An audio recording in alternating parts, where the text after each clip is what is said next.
Hello, friends, and welcome to Pod Return to the Waking Sands. We are a Final Fantasy XIV companion podcast where we explore the lore and story of Hydaelyn and beyond. What? My name is Jen, and I'm joined by my co-host and water. I'm Levi. Hi, Levi. You also research things. Thank you, Jen. I have and did. Today, we are continuing on with the Alexander Raid series. We are playing right up until we enter the sun. Yes, that means something different in Final Fantasy XIV.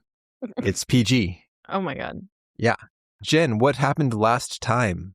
Last time we were in the hand, the cuff, then the arm of the father, and did not find the core.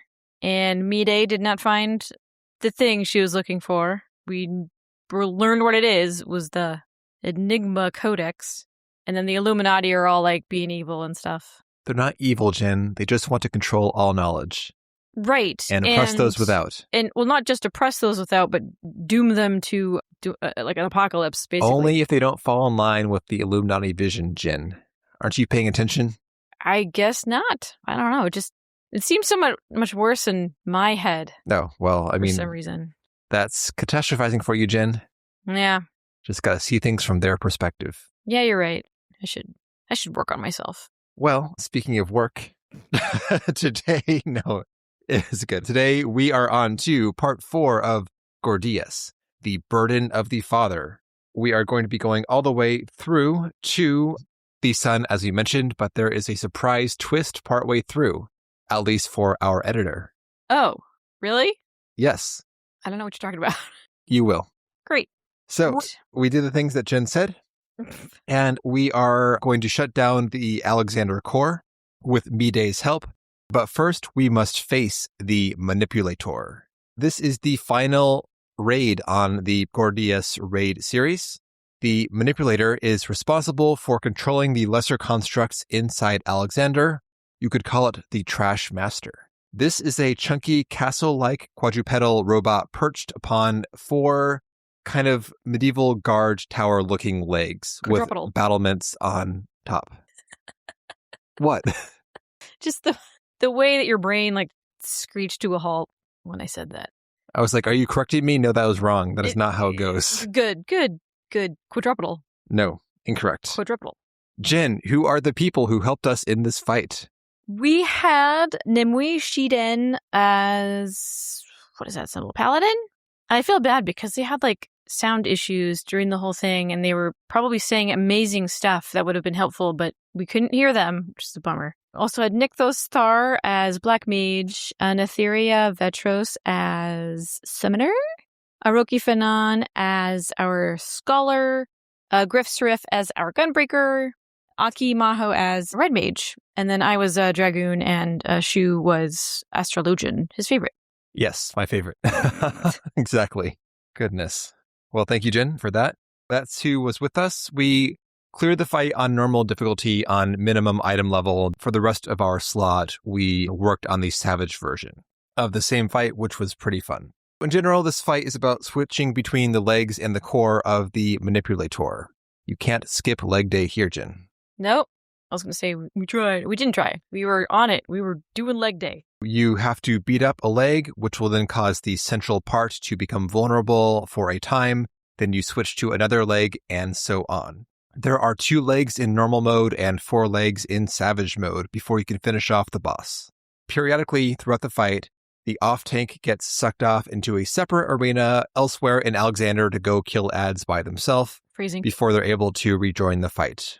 And we got some mechanics here. This guy is a bit complex. True to form on min eye level, they do matter. So we got orbs. They float in from the sides of the arena, and you need to run into them and pop them before they go off or go across the arena, and they accelerate quite a bit if you ignore them after a short time. Anyone can pop these orbs, but of course tanks can withstand more damage before needing a heal up. On Savage difficulty, I was playing Sage, and I would just barrier myself, then soak a couple orbs, and it worked out great. So not too bad. Then we got the tethers. These are little flying clockwork drones that appear outside the arena. They will all tether to one player. Then, when the mechanic resolves, they take a fixed amount of damage per tether. Other players need to get between that player and the tethers to spread the load. This is a little bit counterintuitive, though, because most tethers in the game, they will lock onto the person who takes them and follow them around. But for these, though, they're always stuck on the original target. They got to plant their feet, and then the people who take the tether need to plant their feet in the way of said tethers. This resolves in a fairly short window, so there's not much time for maneuvering. Yeah, this was fun. Somebody would yell, "Tethers, please take the tethers off of me or I'm going to die." And it's unlike any other tethers that I've dealt with, because typically when you pick one up, you can just kind of run around with it. This one you cannot. You would move, and then it would immediately tether back to the person or onto somebody else, or it was kind of it was wacky. We figured it out, though, eventually.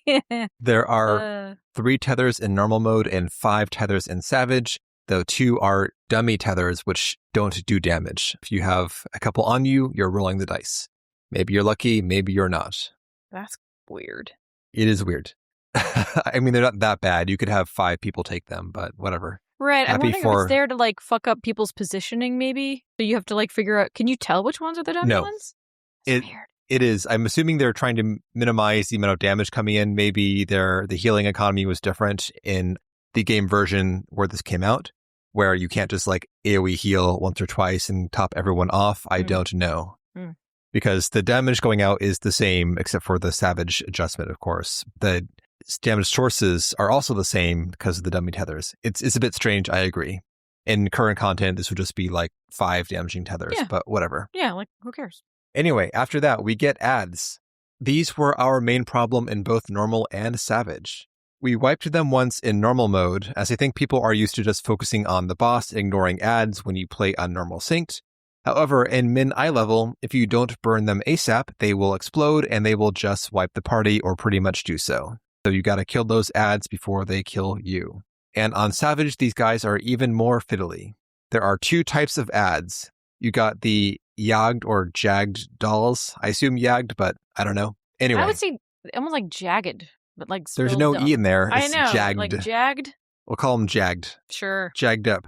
These are the little clockwork robots.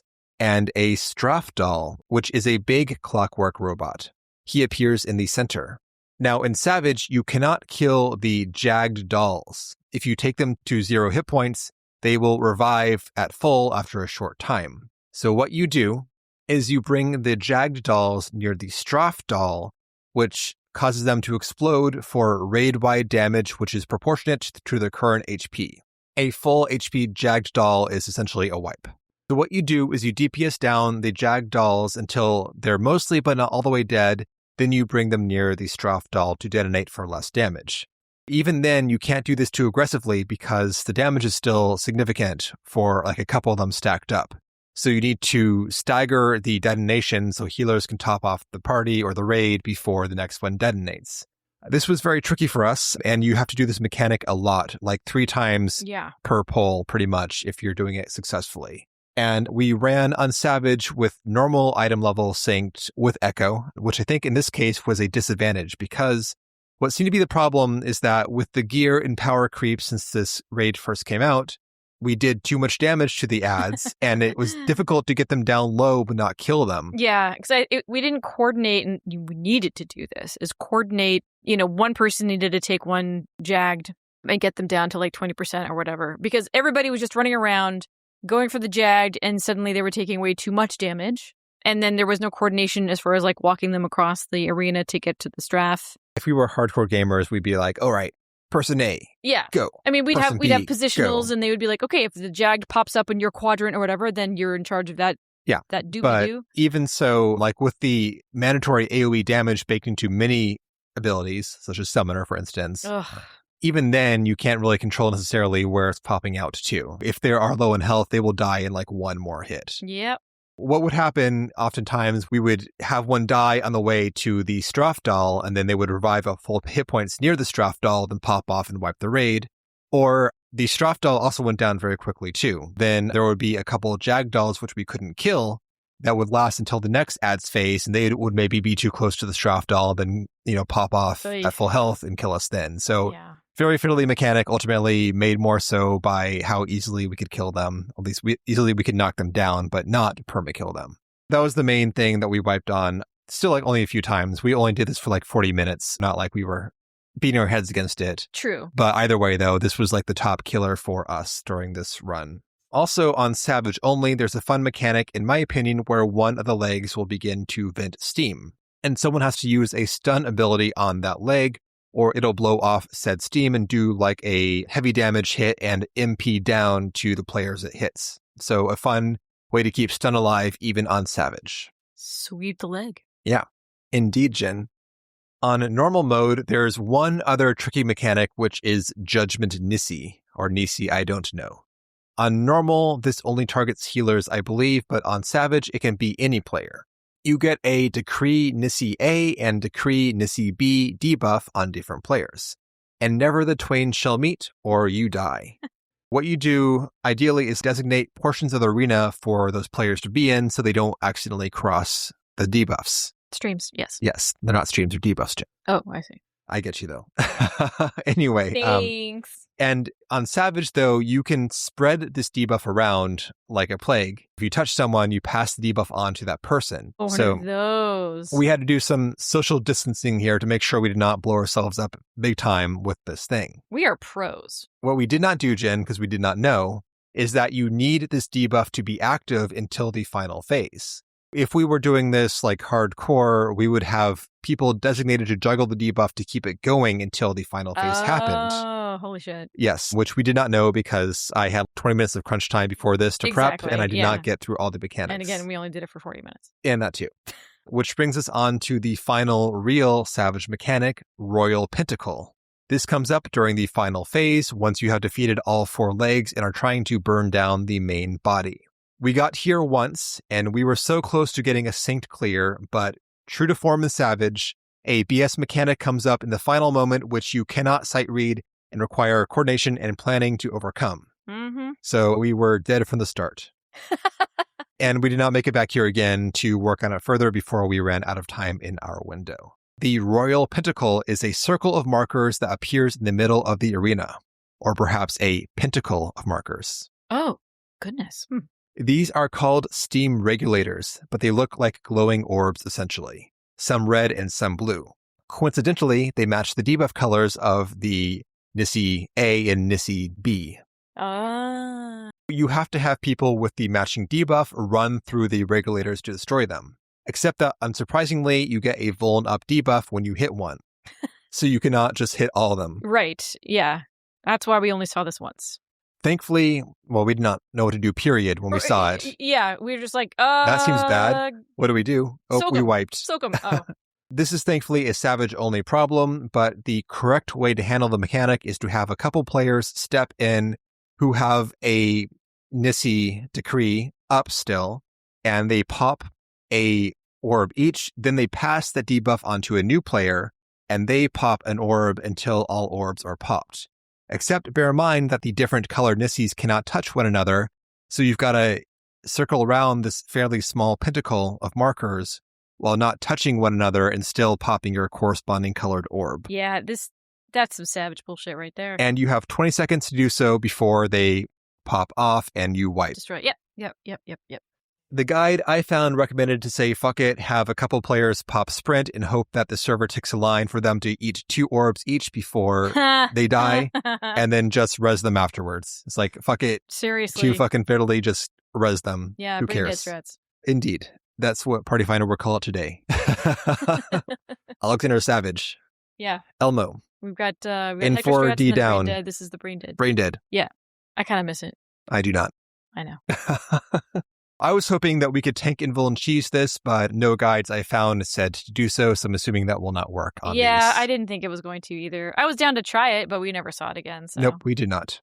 Either way, after you succeed in that, that is the full fight. And honestly, Jen, though the final mechanic is a bit fiddly, this is easier than modern day extremes are.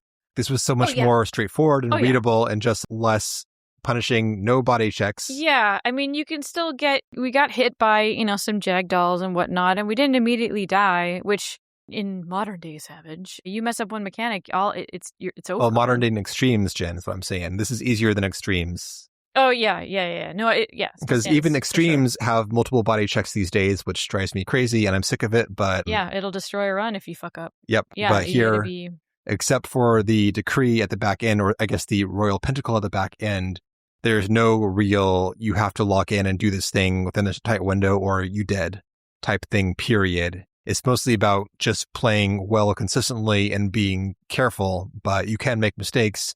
You can have a few missteps and be fine still.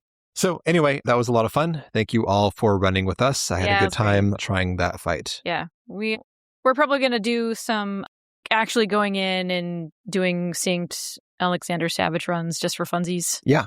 Keep your eyes peeled for that in the Discord. Do that. At any rate, the manipulator is defeated. Manipulator. This was stupid. I was like, wow, when we were doing the Savage, I'm like, this seems like so much easier than the normal one we just did. And it was like, well, we're geared the fuck up. Yeah. Right. After the fight, Biggs and Wedge, they rush in to help with any urgent engineering needs. And looking at the size of this quote-unquote heart, it certainly seems like we might need some help. It's like a 2-story tall sea mine, except where the pressure switches are, they look like little lit ventricle things.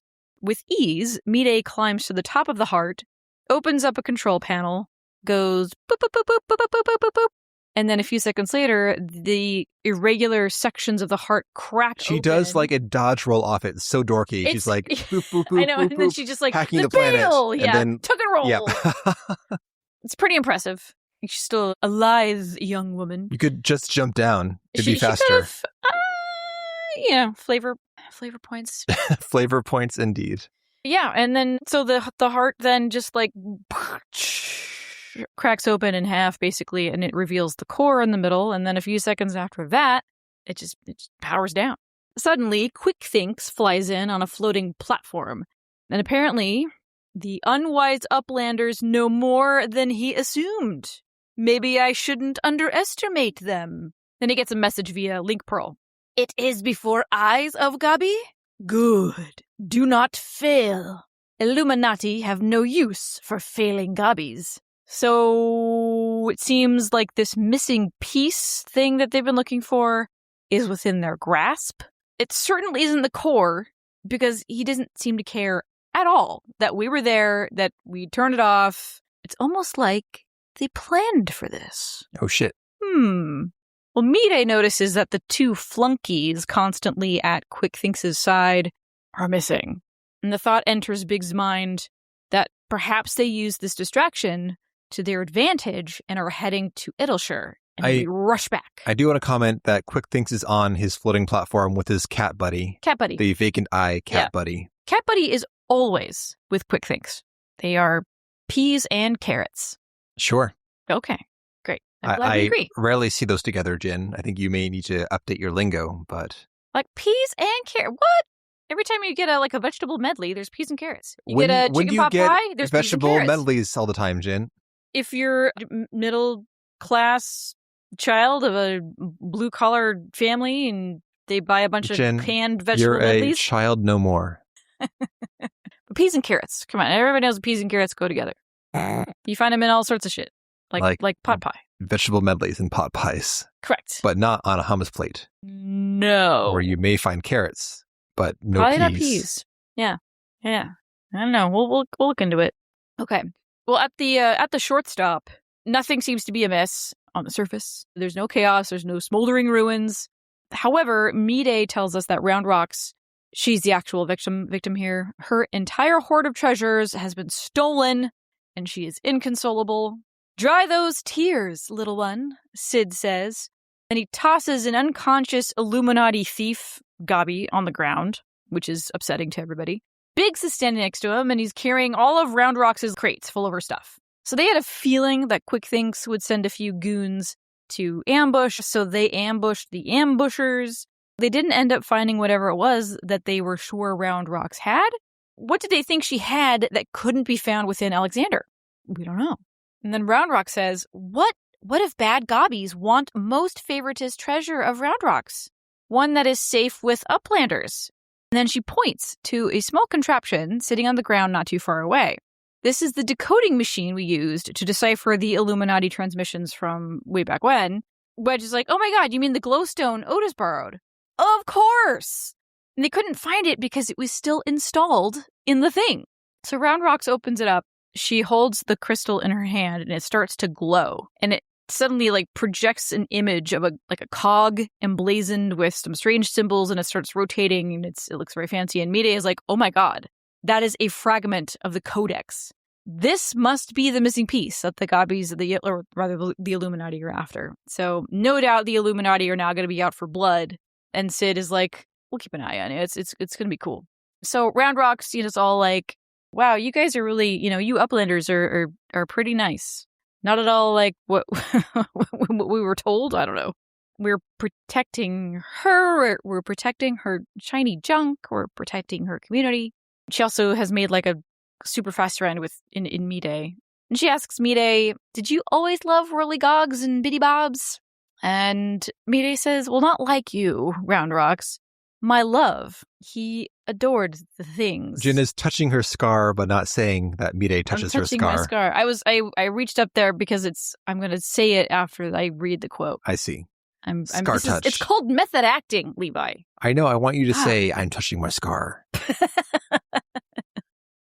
Well, not like you, Round Rocks. My love, touch a scar. He adored the things. Inventing, building, and tinkering with them. And she's touching the scar on her face. Thanks, Jin. And Round Rocks noticed that every time Mide pulls from her memories, she touches her, quote-unquote, hurt mark. Do I? She says. Well, I suppose I do. Back then, she and her friends were on a mission to repair the broken world through logic and technology. But Mide wasn't an engineer at heart, though she was able to help in her own way. And when you're drawn into someone else's passion so completely, helping them achieve their dream, it becomes your own, and she remembers a happiness that she's never felt before or since. After a while, Round Rocks has come to a decision. Despite the glowstone being her most favoritist treasure, she knows Mide desires it very much also. And since Round Rocks has already had 3 glorious years with the stone, it's time to pass it on. So she asks us to give it to Mide when the next time we see her, because she knows no bad Gobby would try to steal the stone from mighty Uplander, which is us. We go to look for Mide, and apparently a thing that she's been doing lately is hanging out on the busted bridge, and she just kind of stares out at the river, at Alexander, etc. This is where I am going to be pulling mostly from memory. Yeah, I thought at the end of... So this is the editing surprise I mentioned earlier. Yes. Last time, our brand new editor, Golden Abbey, got a nice, pretty clean take. Now we get chaos mode. A feast fit for chaos! Oh, shit.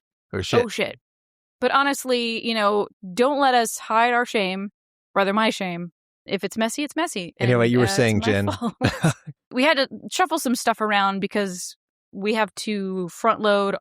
We want episode 200 open for something else. Yeah, so we have to finish Alexander by episode 199. Yeah.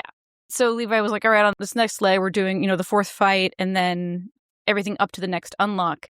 For some reason, everything up to the next unlock went over my head. And I was like, great, cool. We've got the 4th fight. He'll talk about the mechanics of the stuff and the savage and call it a day, 20 minutes. Yeah. So Levi checks in like literally 3 hours ago. Well, sure. I was polishing up my notes because normally Jen and I share most of the stuff, and then we kind of bounce back and forth depending on interest, etc. This time, I was prepping up the mechanical notes, as that tends to be in my lap, the mechanical stuff. Yeah. And I was like, it's pretty beefy, Jen. You're going to have to pick up some narrative slack. And Jen's like, LOL, you mean like one paragraph? And I was like, haha, Jen. Oh, wait, what if she's being serious? And then you were like, wait, I hope you're exaggerating, haha. You did everything up to the next unlock, right? And that's when I was like, oh, fuck. And then I opened up the game. I logged in. Okay, do the story. And there are no responses for 15 minutes. Yeah, and you're like, this is ominous. This bodes ill, Jen. And I'm like, correct. So I do have basically the transcript pasted here, and I just did it, so it should be fairly fresh in my mind. Perfect. There it is, and then there will be a second surprise coming up here, but I'll let you know. How exciting! Yeah.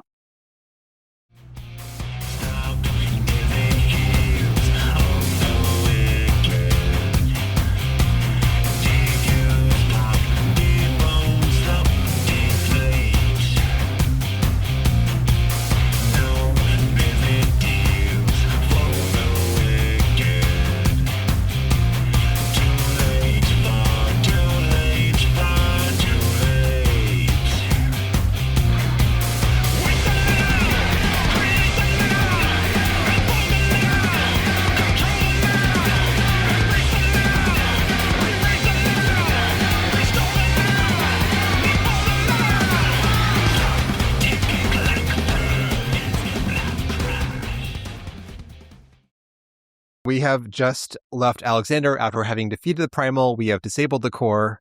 We have foiled the Illuminati's stealing attempt by having the special shiny thing in our pockets, or in our device, as the case may be. Mm-hmm. We learn about Mide's dark past, part 1. Part 1. She is still a mystery to us. I still don't completely trust her, and I don't know why. God, can you imagine if we could have, as Aura, her scales are this incredible, beautiful, deep, purpley blue, like an indigo that fade into like a metallic purple. They're so pretty. And then I'm looking at my shit and I'm like, oh, flesh. It's white person flesh color. Super pretty. Love it. It's great. No, I love Tar. She's gorge. But if I could have blue ones, that would be amazing. Yeah. Or green ones, or red ones. I don't know. I'm still thinking about changing her eye color just to red. Sure. I think that would look sick as hell. Yeah. Anyway. Sick. We find Mide, and we have, obviously, Round Rocks is the glowstone to give to her. Mide is like, you remember the moment that Round Rocks first revealed the Codex fragment to us? She takes it in her hand, and the Enigma Codex bursts forth. It's like a holographic projection. Yeah. A bunch of people had handled this thing, and that never happened. Mide was like, that's weird, right? Except I know why. You can only access the Codex if you are a person who shares its fundamental principles. I mean, it's very rare to find somebody who is able to handle it. And the subtext here was that Mide at one point was able to reveal its contents. She's like, I think it's kind of amazing when the Round Rocks possesses these qualities. That's really unexpected. However, if the Illuminati figure out that she is able to do this, she is in grave danger. So it's probably for the best that I take it. And that means that I'm going to leave. So when the Illuminati find out that I have the fragment, they're going to focus their efforts on me and not on Round Rocks. So I'm going to bail. And in the meantime, I want you to watch over Round Rocks and make sure she's safe.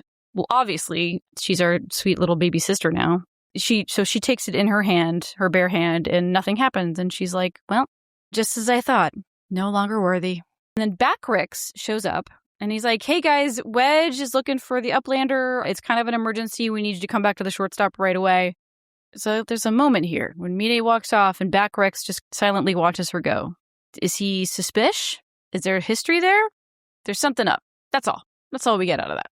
So now we get back to the shortstop. Wedge is like, yo, the Illuminati are up to something.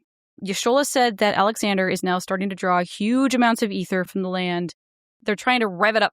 Also, Backrix reports that the Gobbies are amassing some masses of explosives and other supplies. So they're doing something. They're probably building a weapon.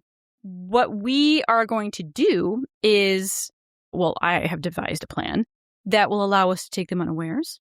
You're going to spearhead the assault. We're going to go rendezvous by the fucking hand of the dad and intercept them before they get to do what it is that we think they're doing.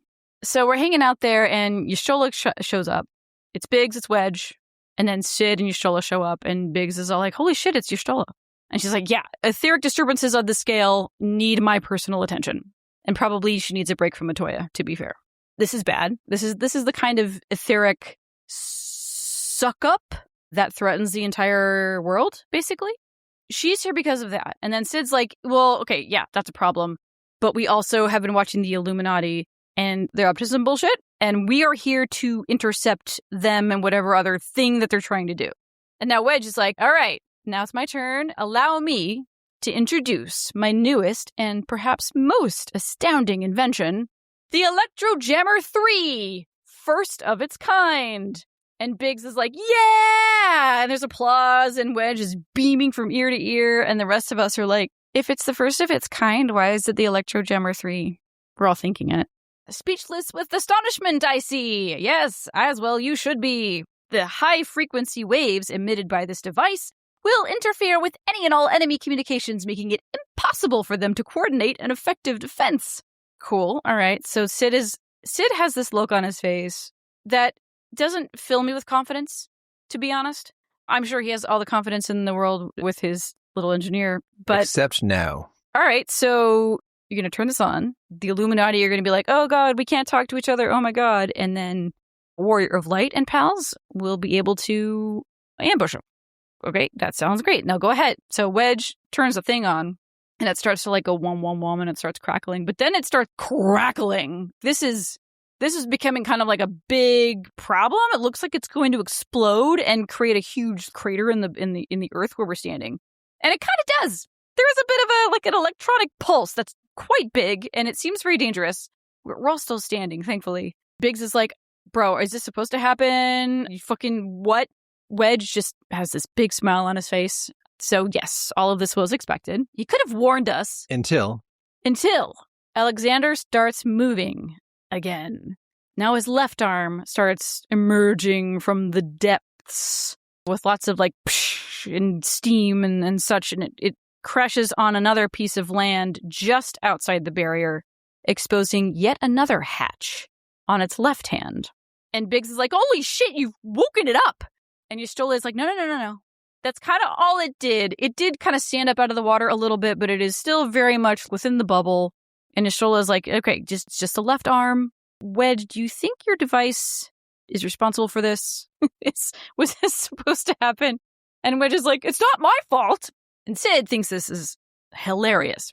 The Illuminati have been hard at work reviving this thing for a long time. It was only a matter of time before shit like this was going to start happening. So whatever. It happens now. It was going to happen later. You're fine, buddy. We've unlocked another door, so that's cool. And Sid is like, hey, Warrior of Light, you might want to go over there and handle some shit. The hand is now on like an island in the middle of the river. I don't have flight yet. I still had an ether current that was unlocked somewhere. What a slacker. Time was of the essence here, and I'm like, now I have to unlock flight. I was like, fine, that's fine. I'll just swim. You can't. There's an invisible wall. You Jen, can't go in the water. They have not invented swimming till Stormbringer. Stormblood. What is Stormbringer? Shadowblood. Stormbringer? Yeah. That sounds familiar, but I don't know what it's from. I mean, it's probably... I'm sure it's from many things. Wow, love's a verb noun. Many things love a verb noun. The iconic soul-devouring black sword. The fuck is... Wielded by Elric from the dark fantasy saga Stormbringer. I don't know what that is. There you go. Well, I just verb nouned, or I guess, yeah, noun verb. Noun verbed, yeah. Anyway, Stormblood. Solid reference, yeah. Yeah, sure. Yeah, we can't. That's on purpose. Can't swim until Stormblood. Yeah, I couldn't cheat and just swim across. I had to go find wherever that ether current. This is the second surprise, by the way. I had to go find that other ether current, which was a Midnight Dew. She had like 2 blue quests, and I hadn't done. Oh no! So I did that. It was pretty simple, but I was uncomfortable physically because of the pressure here. The great thing is that after all of that and getting flight and finally getting to this little island in the middle of the river, Agabi there gives me 1 sentence, and then there's the unlock. But now you've done it. So you're not doing that during rage time, Jen, which would be even worse. It wouldn't be the first time. Now we have more shit to do. Except Jen. Oh, yeah. There's a meanwhile on a nearby cliff, Quick thinks all thoughts. The cat and his 2 little flunkies, they're watching all of this go on, and Quick thinks has a book in his hand, and he says, it's like a red cover, I believe. Cover? Yeah, red covered, just tome. Yep. Another core stirs to life. The future unfolds exactly as expected, exactly as written. And what's up with that? Stay tuned. Stay tuned for next time. Alexander, part 4.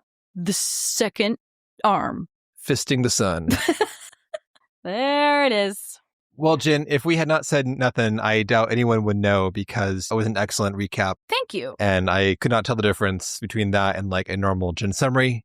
Therefore, you can stop bellyaching over notes and go off of memory. Probably not, actually. Probably not. Depending on when I do. This time, you did. It actually worked out. That was great, yeah. I can tell the difference. Oh, good. That is how it goes. The creator can tell the difference, but other people... Our Lord and Savior Jesus talking about Alexander the Third Raid, Jen. Oh, not our Lord and Savior Jesus Christ. No, we're talking about the 3rd part of the Alexander Raid series. Oh, okay. The creator. I see. The creator, in this case, Jen, can see their own flaws, but the other people cannot. That's deep. As we are our own biggest critic. Always. Yeah. All right. Well, looking forward to getting to that other arm and double fisting. We're doing one at a time, Jen. Let's not be lewd here. I apologize. Okay, bye.